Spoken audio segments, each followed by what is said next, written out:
The thing that sticks out to me is the two-way traffic on some of the biggest tech names and some of the beaten-up ones.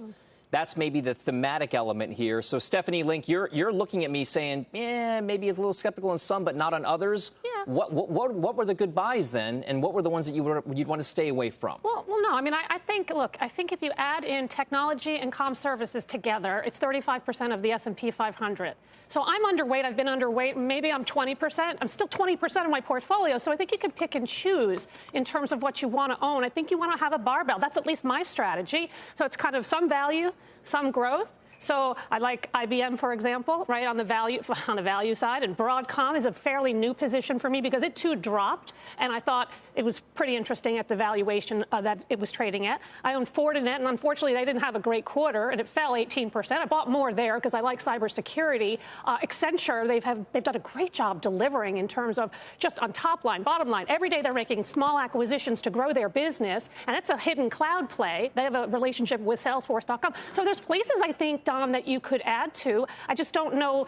I don't want to traffic in where everybody is trafficking in. That tends to be kind of the FANG names.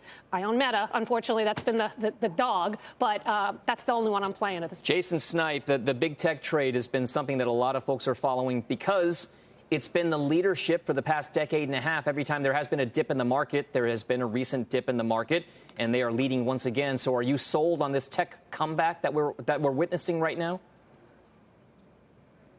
So, Dom, obviously these names have run a lot, as you mentioned, over the last decade and since this bear market rally has begun. So I think what I would say about mega cap tech is price really matters. You look at a Microsoft or an Apple, both trading at basically 28 times forward.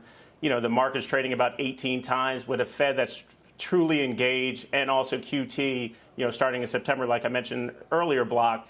I think you have to be selective, as Steph said. I think you can't just buy in a broad stroke, but there are some names that still have nice earnings growth, but I think you have to really be selective. I like cybersecurity as well. I like Qualcomm. I like some of the semis here.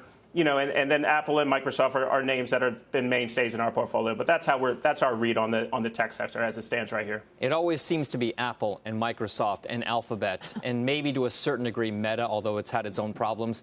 Jim Lebenthal, I wonder if that's the trade, do you kind of go with the same names in technology, or do you say maybe it's more chip-focused this time around versus just, say, Apple, Microsoft, or Alphabet?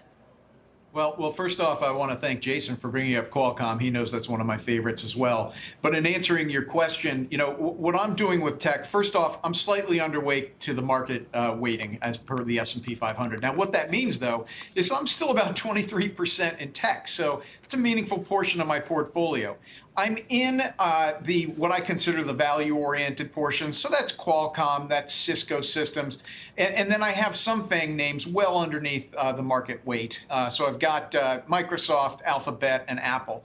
But my overall underweighting is a way of saying, yeah, I think tech is going to be just fine. It's not where I expect the market-leading performance. For that, I expect cyclicals, and that's why I'm overweight in things like energy, materials, industrials, and financials. If you disagree with me, obviously, don't be overweight there, but I have a thesis that economic expansion is set to pick up in 2023. One of the things, though, Dom, I want to point out that I find telling in these hedge fund reports is you don't see any of these hedge funds loading up on utilities or consumer staples, and I mean real consumer staples like a Kimberly-Clark. You don't see them hunkering down for some huge recession that they see in the offing. That, to me, is a pretty positive sign. Yes, I understand that large cap tech FANG is looked at as today's defensives, but if you really thought you were going into a recession, if these hedge funds thought this, they'd be in utilities and staples. That's not what we're seeing. Josh, what do you think? I mean, this idea that you don't see a lot of these funds wholesale going into those straight-up defensive plays. Utilities may not have been that play in the past, but consumer staples certainly have been at points in the history when you're trying to avoid a recession. Is there anything that you're seeing that makes you feel as though this is a defensive tilt in any way, shape, or form? I think when the large hedge funds want to get defensive, they're not going long utilities. They're shorting stuff or they're putting on options trades. They're not long only. They're not fully invested. They don't have to hide out in staples or utilities. I don't think that's. I think that's a non sequitur. What I want to talk about, what I thought was most interesting, Dan Loeb getting involved in Disney. Dan Loeb very successfully took on Sony.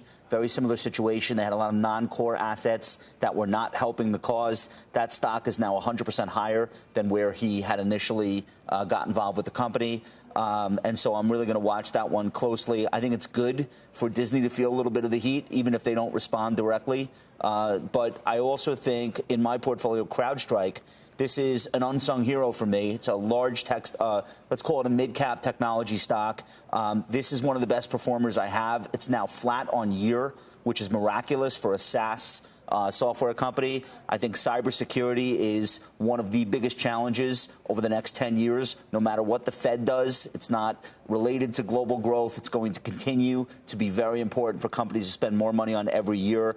CrowdStrike acts very well, and we just found out that 0.72 bought about 800,000 shares last quarter, according to the filing. So that's almost the whole position that they have was just purchased. So CrowdStrike for me is the mid to large cap tech that I'm most excited about, that I'm currently invested in.